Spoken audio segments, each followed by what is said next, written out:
নমস্কার। কবিগুরুর প্রতি আমার বিনম্র শ্রদ্ধা নিবেদন করে তারই লেখা থেকে একটি কবিতা আবৃত্তি করছেন।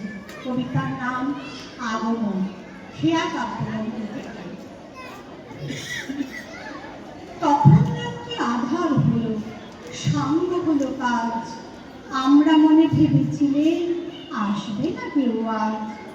মনের গ্রামে দুয়ার যত রক্ত হলো রাতের মতো, দু একজনে বলেছিল আসবে মহারাজ, আমরা হেসে বলেছিলেন আসবে না কেউ আজ।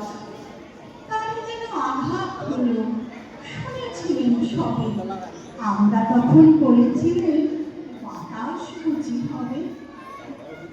নিবিয়ে প্রদীপ ঘরে ঘরে শুয়েছিলেন আরশ ঘরে, দু একজনে বলেছিল দুধ এলো বা তবে, আমরা হেসে বলেছিলেন বাতাস বুঝি হবে।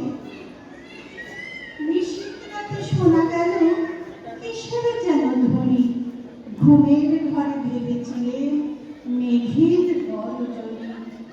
ক্ষণে ক্ষণে চেতন করে কাঁপল ধরা থরথরি, দু একজনে বলেছিল চাকার ঝনঝনি।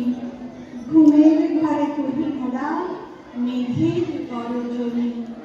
তখনও আধার আছে, বেজে উঠল ভেরি, কে ফুকারে জাগো সবাই আর করো না দেরি। বক্ষ পারে দুহাত চেপে আমরা ভয়ে উঠি কেঁপে, দু একজনে কহে কানে রাজার ধ্বজা ফেরি। আমরা জেগে উঠে বলি আর তবে নয় দেরি। কোথায় আলো, কোথায় মান্য, কোথায় আয়োজন, রাজা আমার দেশে এলো কোথায় সিংহাসন। হায়রে ভাগ্য, হায়রে লজ্জা, কোথায় সভা, কোথায় শয্যা। দু একজনে কহে কানে বৃথায় করলাম, রিক্ত করি শূন্য ঘরে